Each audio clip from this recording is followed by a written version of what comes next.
বক্তব্য প্রচারে ট্রাইব্যুনালের নিষেধাজ্ঞা। তত্ত্বাবধায়ক সরকার ফেরাতে পঞ্চদশ সংশোধনী বাতিলের রায় 17 ডিসেম্বর। বিশ্বের সঙ্গে তাল মিলিয়ে কর্মমুখী ও প্রযুক্তিগত শিক্ষায় জোর দেওয়ার পরামর্শ বিশেষজ্ঞদের। বর্তমান শিক্ষাক্রমে ঢেলে সাজানোর তাগিদ। ফ্যাসিবাদী সরকারের নির্দেশে পুলিশের কিছু সদস্য বাড়াবাড়ি করায় আইজিপির দুঃখ প্রকাশ। গণহত্যায় জড়িতদের ছাড় না দেওয়ার ঘোষণা। এবং চিন্ময় কাণ্ডে আইনজীবী সাইফুল হত্যা মামলার প্রধান আসামি চন্দন ভৈরবে গ্রেফতার, নেওয়া হচ্ছে চট্টগ্রাম আদালতে।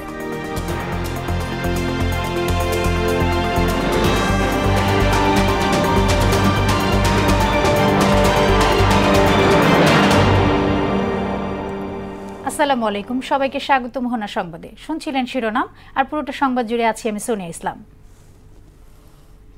এবারে বিস্তারিত।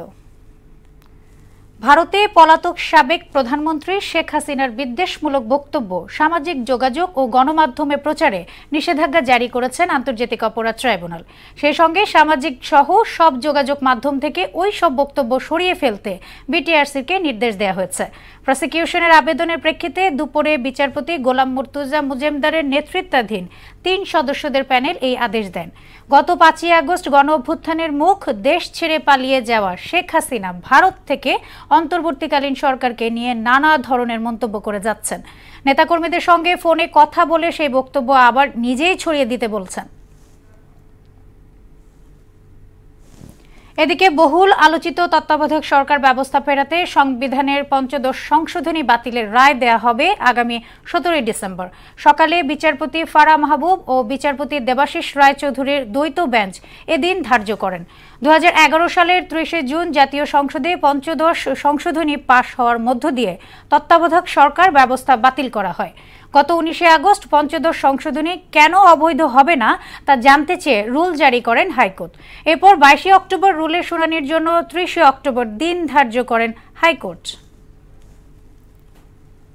দর্শক, আন্তর্জাতিক অপরাধ ট্রাইব্যুনাল চত্বরে আছেন আমাদের সহকর্মী কাজী পাপ্পু। আমরা তার কাছে জানবো বিস্তারিত। পাপ্পু, শেখ হাসিনার বক্তব্য প্রচারে নিষেধাজ্ঞা এবং সংবিধানের পঞ্চদশ সংশোধনী বাতিলের যে রায় তা নিয়ে কি তথ্য আছে আপনার কাছে জানাবেন।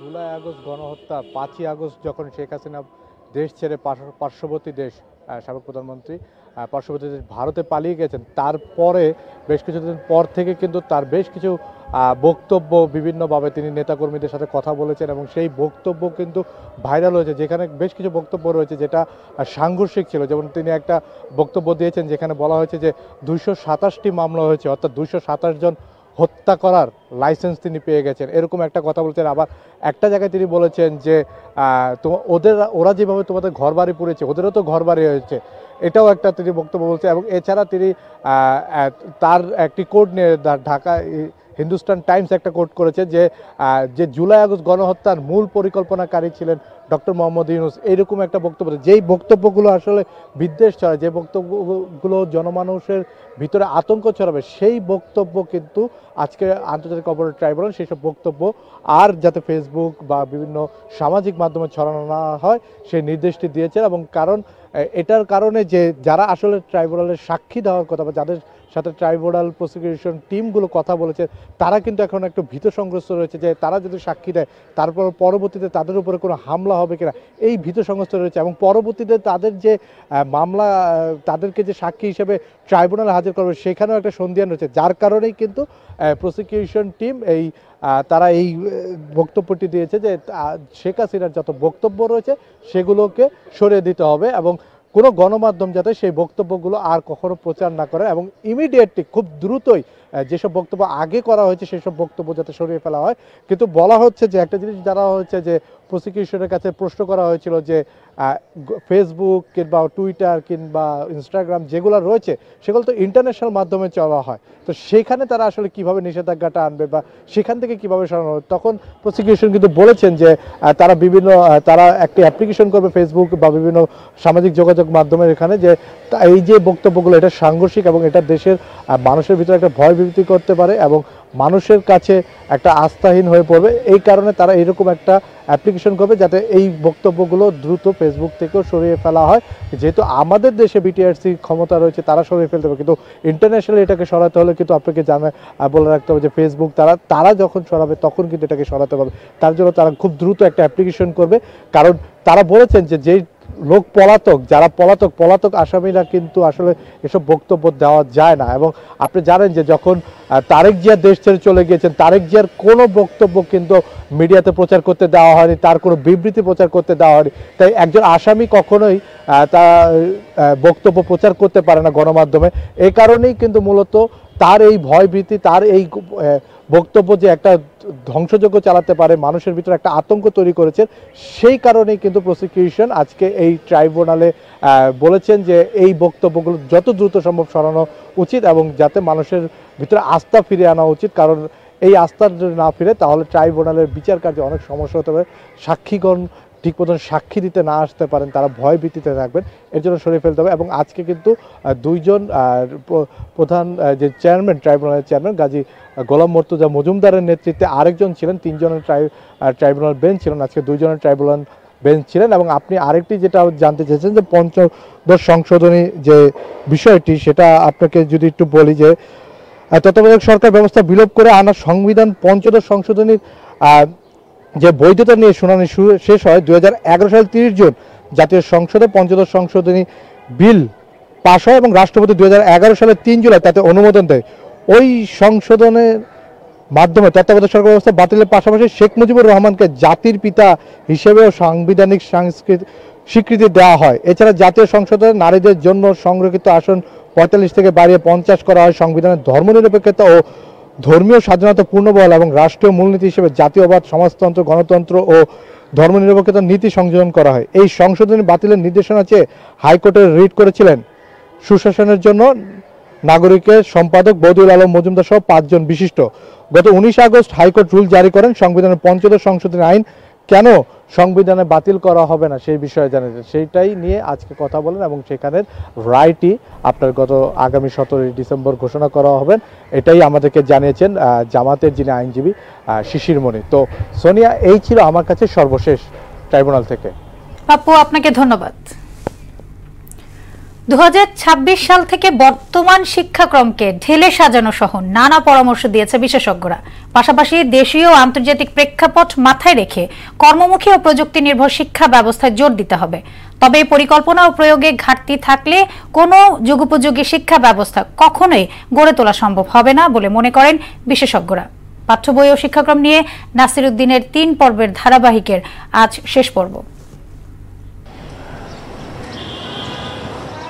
স্বাধীনতার পর থেকে দেশের শিক্ষাক্রম 7 বার পরিবর্তন হয়েছে। সবচেয়ে বেশি হয়েছে আওয়ামী লীগের টানা 16 বছরের শাসনকালে। 4 মন্ত্রীর সময়ে 2 রকম শিক্ষা পদ্ধতি চাপিয়ে দেয়া হয় জাতির ঘাড়ে, অথচ কোনোটারই পূর্ণাঙ্গ বাস্তবায়ন দেখা যায়নি। সবশেষ 2023 সালে প্রাথমিক ও মাধ্যমিকের 3 শ্রেণীতে নতুন শিক্ষাক্রম বাস্তবায়ন শুরু হয়। মুখস্থবিদ্যার পরিবর্তে গুরুত্ব পায় বাস্তবমুখী শিক্ষা। এ নিয়ে অভিভাবক ও বিশেষজ্ঞ মহলে নানা সমালোচনা ছিল।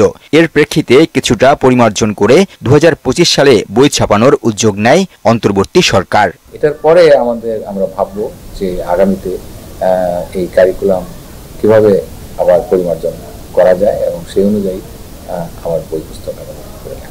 শিক্ষাবিদরা বলেন, সময়ের অভাবে নতুন বছরে বড় পরিবর্তনের সুযোগ ছিল না। তবে 2026 সাল থেকে পরিমার্জন জরুরি। বিশেষ করে প্রযুক্তি নির্ভর এবং বেকারত্ব দূর করার মতো পদক্ষেপ থাকতে হবে। প্রাথমিক স্তরের শিক্ষাকে আমরা গতানুগতিক শিক্ষার মধ্যে ধারাবাহিকতায় আবদ্ধ না রেখে আমরা আগামী তারা যখন কর্মক্ষেত্রে যাবে সেই সময়ে এবং তার পরবর্তী সময়ের চাহিদা, সেই চাহিদার জন্য কি ধরনের জ্ঞান, দক্ষতা, দৃষ্টিভঙ্গি, মূল্যবোধ দরকার, সেগুলোকে এখনকার কারিকুলামে নিয়ে আসতে হবে। পাশাপাশি এই নলেজের প্রয়োগ কোথায় হবে, এই দক্ষতার প্রয়োগ কোথায় হবে, এই কর্মক্ষেত্রের সাথে এই নলেজটাকে একটা সম্পৃক্ত করার বিষয়টা কিন্তু আমাদের দরকার। একটি জাতির মননশীলতা পাঠ্যক্রমের উপরেই নির্ভর করে। সেক্ষেত্রে দেশের সংস্কৃতির পাশাপাশি ৭১-এর মুক্তিযুদ্ধ এবং ২৪-এর জুলাই অভ্যুত্থানকে লালন করেই শিক্ষাক্রম সাজানো উচিত। এই জাতি যে ঘাত প্রতিঘাতের মধ্য দিয়ে এগিয়ে যাচ্ছে, সভ্যতার দিকে অগ্রসর হচ্ছে, গণতন্ত্রের দিকে অগ্রসর হচ্ছে, মানবাধিকার দিকে অগ্রসর হচ্ছে, তার ভূমিকা ছিল, কোথায় ভূমিকা ছিল, কে কিভাবে দায়িত্ব পালন করেছেন, প্রত্যেকটি বিষয়ের একটা নির্মোহ বিশ্লেষণ থাকা উচিত। আমাদের ৭১-এর মুক্তিযুদ্ধ এবং ২৪-এর মুক্তিযুদ্ধ দুটোর চেতনাকে লালন করতে পারবে শিক্ষার্থীরা। এই দায়বদ্ধতাটি শিক্ষার্থীদের মধ্যে সঞ্চালন করতে হবে। শোষণ বঞ্চনার বিরুদ্ধে তরুণ প্রজন্ম সহ নাগরিকদের সোচ্চার করতেও শিক্ষা পদ্ধতি গুরুত্বপূর্ণ ভূমিকা রাখতে পারে বলে মনে করেন বিশেষজ্ঞরা। সেটাকে শিক্ষার উপাদানে পরিণত করতে হবে। নাসির উদ্দিন, মোহনা সংবাদ, ঢাকা। ফ্যাসিবাদী সরকারের নির্দেশে পুলিশের কিছু সদস্য বাড়াবাড়ি করেছে স্বীকার করে এজন্য দেশবাসীর কাছে দুঃখ প্রকাশ করেছেন আইজিপি বাহারুল আলম। সকালে পুলিশ হেডকোয়ার্টার্সে এক সংবাদ সম্মেলনে তিনি কথা বলেন। জুলাই আগস্ট গণহত্যার দায় পুলিশ এড়াতে পারে না মন্তব্য করে জড়িতদের বিষয়ে তদন্ত চলমান রয়েছে বলে জানান আইজিপি। ছাত্র জনতার বিপক্ষে অবস্থান নেওয়া পুলিশ সদস্যদের শনাক্তে কাজ চলছে বলেও জানান তিনি। কেউই দায় এড়াতে পারবেন না, মানে আপনারাই তো দেখেছেন, তারা কেউ কেউ তো সশরীরে থেকে পুলিশকে কমান্ড করেছেন। তাহলে কিভাবে মানে আপনি বলবেন যে কোনো দায় নাই? অবশ্যই আছে, কিন্তু আমার কথা হচ্ছে যে আইনগত প্রক্রিয়ায় সাক্ষ্য প্রমাণ দিয়ে আমাকে একেবারে দেখাতে হবে যে অমুককে বলেছেন, অমুকে বলেছে, অথবা ওয়্যারলেসের এই রেকর্ডটা আছে। ওই সবগুলো জোগাড় করে আমি কোর্টকে দিলে কোর্ট তখনই বিশ্বাস করবে। চট্টগ্রাম আদালতের আইনজীবী সাইফুল ইসলাম আলিফ হত্যা মামলার প্রধান আসামি চন্দনকে গ্রেফতার করেছে পুলিশ। ভোরে কিশোরগঞ্জের ভৈরব রেল স্টেশন থেকে গ্রেফতারের পর তাকে চট্টগ্রাম আদালতে নেওয়া হচ্ছে।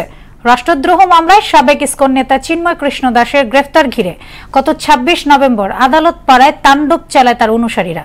ওই সময় রঙ্গন কনভেনশন হলের পাশের গলির ভেতরে আইনজীবী সাইফুল ইসলাম আলিফকে হত্যা করা হয়। ওই ঘটনায় পুলিশের পক্ষ থেকে ৩টি এবং সাইফুলের বাবা জামাল উদ্দিন ও ভাই আলাদা ২টি মামলা করেন। পদ্মা নদীতে ডুবোচরের কারণে বিঘ্নিত হচ্ছে পণ্যবাহী জাহাজ চলাচল। এতে বড় জাহাজ আসতে পারছে না ফরিদপুর নদী বন্দর পর্যন্ত। বন্দর ব্যবহারকারীদের দাবি, দ্রুত ড্রেজিং করে নাব্যতা না ফেরাতে পারলে পণ্যবাহী জাহাজ চলাচল বন্ধ হয়ে যেতে পারে। বিআইডব্লিউটিএ কর্তৃপক্ষ বলেছেন, ড্রেজার সংকটে ড্রেজিং কাজ শুরু করতে বিলম্ব হচ্ছে। আশিস পোদ্দার বিমানের প্রতিবেদন, জানাচ্ছেন তাহসিন তারিন। ফরিদপুর নদীবন্দর দিয়ে ছোট বড় ও মাঝারি শতাধিক জাহাজের কয়লা, বালু, সার, সিমেন্ট, চাল, গরু ও পাট সহ অন্তত ৪০ প্রকারের পণ্য আনা নেয়া করা হয়। কিন্তু নভেম্বরের শুরু থেকে ডুবোচরের কারণে বিঘ্নিত হচ্ছে বড় জাহাজ চলাচল। এতে ক্ষতির মুখে পড়েছে জাহাজ মালিক সহ অন্তত ১০ থেকে ১২ হাজার শ্রমিক। জাহাজ সংশ্লিষ্টরা জানান, মাঝারি আকারে জাহাজ চলাচলেই ১০ থেকে ১২ ফুট গভীরতা প্রয়োজন, কিন্তু কোথাও কোথাও সেই নাব্যতা নেই। এই অবস্থা চলতে থাকলে সংকট আরো ঘনীভূত হবে। ১-১৫০ বুটি ছিল, সবাই এখানে চলে ভিতরে আটকে পড়ছে। পানি না থাকলে তো আসার সমস্যা, বিভিন্ন সমস্যা। আর বড় জাহাজ আর পানি মনে করেন আরো ২ ফুট ৩ ফুট বেশি লাগে। আমরা চাই গভীরতা জাহাজ আসুক, কাজ ঘটে। আর ব্যবসায়ীরা জানান, দ্রুততম সময়ের মধ্যে পরিকল্পিতভাবে ড্রেজিং করে নাব্যতা রক্ষা না করা গেলে ক্ষতির মুখে পড়বেন তারা। জাহাজ আটকে যায়, জাহাজ সময় মতো আসতে পারে না, পাল্টাই করে আনতে হয়। তারা দ্রুত পদক্ষেপ না নিলে এই ঘাটটা বন্ধ হয়ে যাবে। দ্রুত গতিতে যে সমস্ত জায়গায় নাব্যতা নাই সেগুলা ঠেকানোর ব্যবস্থা করে। দায়িত্বে থাকা পোর্ট অফিসার জানান, বিষয়টি ঊর্ধ্বতন কর্তৃপক্ষকে জানানো হয়েছে। খুব শীঘ্রই ফরিদপুর অংশে ড্রেজিং কাজ শুরু করা হবে। আমার চেয়ারম্যান মহোদয়কেও চিঠি দিয়েছি, অনুলিপি দিয়েছি, আমি আমার চিফ ইঞ্জিনিয়ারকেও চিঠি দিয়েছি, আমার পরিচালক মহোদয়কেও চিঠি দিয়েছি। সবাই এ ব্যাপারে আমাকে আশ্বস্ত করেছেন যে সমস্ত চর করতে সে সমস্ত অতি শীঘ্র ড্রেজিং কাজ শুরু হবে। পদ্মা নদীর ফরিদপুরের সি&বি ঘাটকে ২০১৫ সালে ফরিদপুর নদী বন্দর ঘোষণা করে সরকার। তাহসিন তারিন, মোহনা সংবাদ। বিজয়ের মাস ডিসেম্বর প্রসঙ্গ।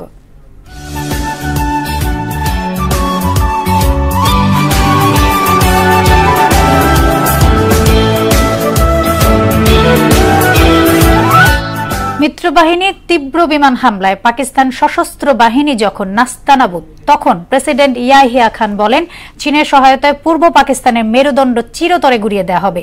এরই মধ্যে মিত্রবাহিনীর পক্ষ থেকে ঢাকার আকাশকে শত্রুমুক্ত ঘোষণা করা হয়।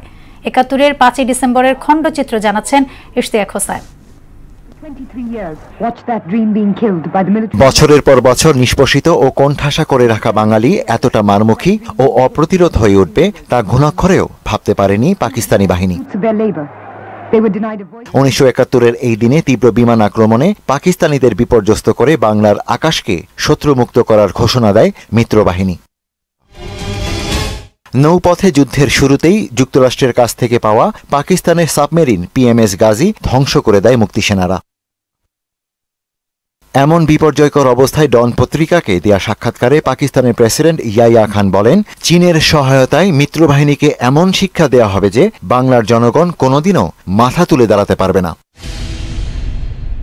অন্যদিকে মুক্তিযুদ্ধের এই দিনে চীন থেকে পাওয়া অস্ত্র ও গোলাবারুদ বোঝাই ৩টি জাহাজের চালান নিরাপত্তার কারণে চট্টগ্রাম থেকে গভীর সমুদ্রে সরিয়ে নেয় পাকিস্তান সেনাবাহিনী। ইশতিয়াক হোসেন, মোহনা সংবাদ। উদ্বোধনের ৩ বছরও চালু হয়নি বরগুনা পৌরসভার বর্জ্য শোধনাগার। ঘনবসতিপূর্ণ এলাকার খোলা জায়গাতেই ফেলা হচ্ছে পুরো শহরের বর্জ্য। এতে একদিকে বাড়ছে মশামাছির উপদ্রব এবং রাতে বর্জ্য পোড়ানোর ধোঁয়ায় শ্বাসকষ্ট সহ নানা রোগে ভুগছেন পৌরবাসী। দ্রুতই কার্যকর পদক্ষেপ নেয়ার কথা জানান জেলা প্রশাসক। গোলাম হায়দার স্বপনের প্রতিবেদন, জানাচ্ছেন বুশরাত জাহান। বর্জ্য শোধনাগার স্থাপন করা হলেও লোকবলের অভাবে বরগুনা পৌর শহরের সব ময়লা ফেলা হচ্ছে খোলা জায়গায়। প্রতি রাতে ময়লার এই ভাগাড়ে আগুন ধরিয়ে দেয় পৌরসভার পরিচ্ছন্নতা কর্মীরা। ময়লা আবর্জনা ও পলিথিন সহ প্লাস্টিক বর্জ্য পোড়ার ধোঁয়া ও গন্ধে দুর্বিষহ দিন কাটছে এখানকার মানুষদের। রাস্তার পাশের খোলা জায়গায় ময়লা ফেলার কারণে দুর্গন্ধে অতিষ্ঠ শিক্ষার্থী সহ এ পথে চলাচলকারীরা। বিশ্লেষণ করে এবং তৈরি করে তাহলে আর এই গন্ধ বা দুর্গন্ধ এই যে এলাকা ছড়ায়। ওরা এসে ময়লাটা কালে রাস্তার মাঝে ফেলাই দিয়ে যায়, যে কারণে আমরা হাঁটতে পারতেছি না। দুর্গন্ধের কারণে আমাদের নানানবিধ রোগ হইতেছে, অ্যালার্জি, চর্মরোগ, ভাত খাইতে না, পেট ফুললে ওঠে। অন্যত্র কোথাও সরিয়ে নেওয়া হয়, তার জন্য আমরা এলাকাবাসীর পক্ষ থেকে আমরা তার অনুরোধ জানাচ্ছি যাতে এটা এখান থেকে অন্য কোথাও স্থানান্তর করা হয়। সাধারণ বর্জ্যের সাথে হাসপাতালের বর্জ্য মিশে মারাত্মক স্বাস্থ্য ঝুঁকিতে স্থানীয়রা। তাই খোলা জায়গা থেকে ময়লা সরিয়ে রিসাইক্লিং করার পরামর্শ বিশেষজ্ঞদের। যত্রতত্র ময়লা আবর্জনা ফেলা আসলে কারোর উচিত না, কোনো প্রতিষ্ঠানের উচিত না। এ থেকে মানুষের বিভিন্ন ধরনের স্বাস্থ্য ঝুঁকি হতে পারে, বিশেষ করে সংক্রামক ব্যাধি যেগুলো আছে। আর এই ময়লাগুলোর ভিতরে অবশ্যই হাসপাতালের বর্জ্য থাকতে পারে, সেখান থেকে সংক্রামক ব্যাধি ছড়িয়ে যেতে পারে। প্রয়োজনীয় লোকবল না থাকায় বর্জ্য শোধনাগারের ব্যবহার করা যাচ্ছে না বললেন পৌর প্রশাসক। দক্ষ জনবলগুলো আসবে এবং বিদ্যুৎ সরবরাহ যখন হবে তখনই আমরা পুরোপুরিভাবে এই প্ল্যান্টটি আমরা 100% ফাংশনিং করতে পারবো। দ্রুত বর্জ্য শোধনাগারটি চালু করে স্বাস্থ্য ঝুঁকি থেকে রেহাই দেওয়ার দাবি এলাকাবাসীর। বুশরাত জাহান, মোহনা সংবাদ। এবার দেশের বাইরের খবর। সামরিক আইন জারির ঘটনায় অভিশংসনের খড়গের নিচে দাঁড়িয়ে আছে দক্ষিণ কোরিয়ার প্রেসিডেন্ট ইয়ন সুক ইয়োল। রাজনৈতিক এমন টানেপোড়েনের মধ্যেই পদত্যাগ করেছেন প্রতিরক্ষা মন্ত্রী কিম ইয়ং হিয়ন। এদিকে 2 মাস পেরোতে না পেরোতে অনাস্থা ভোটে ক্ষমতা হারালেন ফ্রান্সের প্রধানমন্ত্রী। 1962 সালের পর প্রথমবারের মতন অনাস্থা ভোটে পতন হলো কোনো ফরাসি সরকারের। ইশতিয়াক হোসেনের ডেস্ক রিপোর্ট। বিরোধীদের দমনে হঠাৎ সামরিক আইন জারির ঘটনায় উত্তপ্ত পূর্ব এশিয়ার দেশ দক্ষিণ কোরিয়া। তীব্র আন্দোলনের মুখে কয়েক ঘন্টার ব্যবধানে সামরিক আইন প্রত্যাহার হলেও প্রেসিডেন্ট ইয়ন সুক ইয়োলের বিরুদ্ধে অনাস্থা প্রস্তাব এনেছেন আইন প্রণেতারা। 2/3 বেশি সংসদ সদস্য প্রস্তাবের পক্ষে ভোট দিলেই ক্ষমতা হারানোর পথে এক কদম এগিয়ে যাবেন প্রেসিডেন্ট। এরপর সাংবিধানিক আদালতে যাবে অভিশংসন প্রস্তাব। সেখানে 9 বিচারপতির মধ্যে 6 জন পক্ষে রায় দিলেই কার্যকর হবে অভিশংসন। 300 সদস্যের পার্লামেন্টে প্রেসিডেন্ট ইয়নের দলের দখলে রয়েছে 108টি আসন। 자유대한민국을 수호하고 우리 국민의 자유와 행복을 약탈하고 있는 রাজনৈতিক এমন অস্থিরতার মধ্যেই পদত্যাগ করেছেন প্রতিরক্ষা মন্ত্রী কিম ইয়ং হিউন। মঙ্গলবার প্রেসিডেন্ট ইউনকে সামরিক আইন জারি করার প্রস্তাব তিনিই দিয়েছিলেন। ইতোমধ্যে সৌদি আরবে নিযুক্ত রাষ্ট্রদূত চুই বায়ুং হিউককে নতুন প্রতিরক্ষা মন্ত্রী মনোনীত করেছেন প্রেসিডেন্ট ইয়োল। এদিকে জাতীয় বাজেট সংক্রান্ত ইস্যুতে সংসদে অনাস্থা ভোটে হেরে গেছেন ফ্রান্সের প্রধানমন্ত্রী মিশেল বার্নিয়ে। বুধবার আইনসভার নিম্নকক্ষে 577 সদস্যের মধ্যে 331 আইন প্রণেতা অনাস্থা প্রস্তাবের পক্ষে রায় দেন। মাত্র 2 মাস আগে অক্টোবরে মিশেল বার্নিয়েকে নিয়োগ দেন president Emmanuel Macron. Ishtiaq Hossain, Mohona সংবাদ। গাজার খান ইউনিস আল মায়াসি সহ বিভিন্ন আশ্রয় কেন্দ্রে বিমান হামলা চালিয়ে আরও 50 ফিলিস্তিনিকে হত্যা করেছে ইসরায়েল। এতে প্রাণহানি বেড়ে 44,532-এ উন্নীত হয়েছে। 14 মাস ধরে চলা তাণ্ডবে আহত হয়েছে লক্ষাধিক মানুষ। এদিকে গাজায় যুদ্ধাপরাধের অভিযোগে গ্রেফতার এড়াতে 30 সেনা কর্মকর্তাকে বিদেশ ভ্রমণ এড়িয়ে চলার পরামর্শ দিয়েছে ইসরায়েলের সামরিক বাহিনী IDF। শেষ করব মোহনা সংবাদ, যাবার আগে শিরোনামগুলো আরও একবার।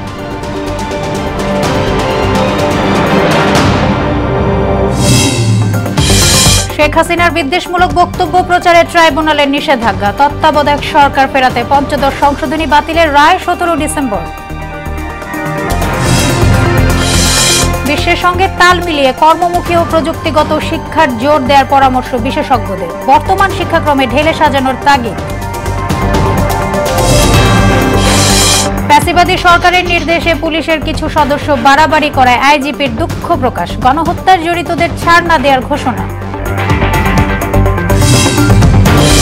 এবং চিন্ময় কাণ্ডে আইনজীবী সাইফুল হত্যা মামলার প্রধান আসামি চন্দন ভৈরবে গ্রেফতার, নেওয়া হচ্ছে চট্টগ্রাম আদালতে।